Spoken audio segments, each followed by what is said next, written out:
below.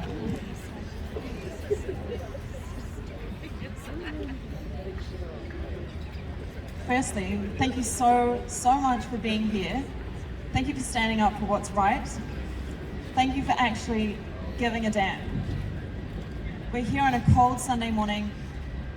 It's very chilly here in New Zealand, and I, for one, am so grateful and so happy to see so many of us out here. There could have been many more of us, but every single one of you is making a difference. Every single one of you is part of the change. You are the change. I've been asked to give some hope to the hopeless, and I can do that because you are the hope. But firstly, I also want to tell my story, which I believe gives hope as well. And I want to encourage everybody to keep going and to join me in what I'm doing, what we're all doing together, because we're all part of a massive movement for change. It doesn't take just one person, it takes all of us embodying what it means to be for good, for what's right, for the animals, for the non-human animals that we've heard about today, and for other human animals. All life on Earth. My name's Lucy Verde Roze. I have been an activist about 6 years. I went vegan about 6 years ago, just over 6 years ago, and I've been active almost since then. I've been doing slaughterhouse blockades, I've been doing farm disruptions, street outreach events, social media stuff, organizing things. Activism is anything. Activism is anything that is making a difference, that's raising awareness. The process that I've discovered over my 6 years for growth and change involves raising awareness, giving people information, knowledge, helping people connect with the care that they have in their heart, cultivating that, creating love, feeling love, and embodying the change, being the change. But the three main things that I want to talk about today that I've discovered over my 6 years, from doing all the frontline stuff, the social media stuff, and from building my own activism movement, artist movement for change, creative change makers who have built themselves up in support of me through an extremely horrific experience that I've been under for the last 2 years. Paradise Rizing Studios is my business, it's my life, it's the movement that is truly here to make a massive difference for all beings on Earth. We started out as an activist organization, a support network for activists, and we've blossomed into a juggernaut, an incredibly powerful, incredibly beautiful movement of artists who are making massive waves on the planet. We might not be able to see it yet, but it's there, it's happening, and I invite you to join me. And I'm so grateful to the people that have been support for me through almost 2 years now of extreme suppression, repeated attempts, consistent repeated attempts to try and force me to kill myself for who I am, for what I stand for what I believe in, and for the difference that I'm making in the world. It's not an exaggeration. All the evidence is there.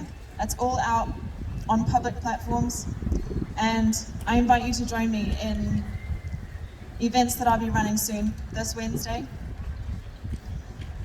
I'm running an activist training event for creative change makers, 2 hours of free activist training workshop. I don't ask for sympathy, I don't ask for anybody to feel sorry for me, I just ask you to join me and to be the change. And to know that the three things that I've discovered is that we have to know our enemy. We have to gather our people, know our allies, and to love ourselves. Those are the three main things. Know your enemy. Who here has felt extreme anger and frustration and sadness because people around us have not been on the same page, who have not been vegan or not been active or just not seemed to get what we're trying to say? Almost all of us have felt that, right? Those people, our friends, our families, they're not the enemy. The real enemy is the hatred. The enemy is greed. It's envy. It's the evil that makes up what is happening to these animals. And these are all things that we can experience ourselves. Hatred, greed, envy, they're things that we can actually embody. That doesn't make us evil. It doesn't make us wrong. But we need to be aware of these things in our lives. Whether they're external, whether they're through these industries, whether they're coming through people in our lives, or whether we are choosing to channel it ourselves. We have to be aware and we have to rise above it and not let it control us. Never let it control us. Never let it manipulate us into creating more of that, because we can't, as activists, we can't create change with the same consciousness that caused the problem in the first place. We have to be coming from love, from raising awareness and making a difference, and not letting it consume us, because that is what it wants. That is what these forces of evil on the planet, whether they're coming through these kind of industries or whether they're coming through other industries on the planet that are destroying the world in many different ways, that's what it wants.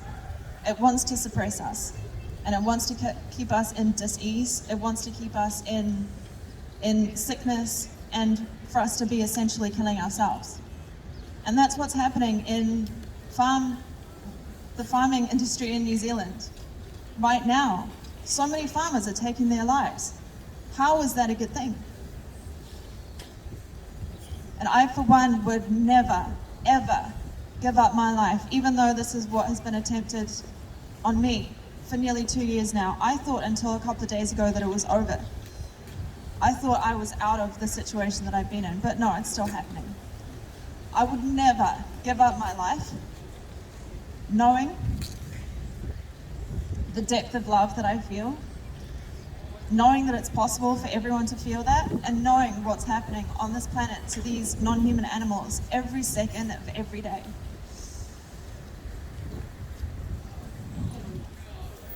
And I know exactly what evil looks like. Everybody needs to know what it looks like from every angle. That's why we need to understand how it works. We need to understand what it is and where it is all coming from. It's everywhere. It's incipient. We see it coming through marketing all over the world. The second thing that I've learned is that we need to gather our people and connect with each other. Understand who our allies are, and focus on that. Focus on the love. Focus on what we're creating together, because it's a collaborative effort. As I said at the beginning, it's not one single person making a difference. It's all of us together being the change, knowing our friends, knowing our allies, and connecting with each other. And these artists that have built themselves up around me in support of me through this experience that I've been through, they are the reason that I'm still here doing what I'm doing. It's literally a miracle that I'm standing here today. And it's because of my allies, it's because of my friends. And the third thing, possibly the most important, is self-love. Is knowing that we are here for a reason, to make a difference. We're here to change the world through our own lives, through our own embodiments of the truth, of love, and loving every aspect of ourselves and allowing ourselves to be who we are meant to be in our own unique expression of authenticity, and speaking up, being the light, being the love, being the truth. So please join me on Wednesday. I'm running this free activist training workshop with an activist friend of mine in Sydney. We both have a lot of experience. She's incredible. I ask you to join me. I have some information here about it. It's on Wednesday, this coming 5 o'clock. It's all free, it's online, 2 hours of creative change making training, and just join us. Tell your friends about it. Please come along, be part of the change. A day like today, this is so important. I'm so grateful to the organizers and for every single one of you for being that change and caring about our planet, caring about these animals, making a difference. So hopefully I'll see you then, and hopefully it hasn't been too intense, but I've had to say what I've had to say, and you are the hope. You are the change.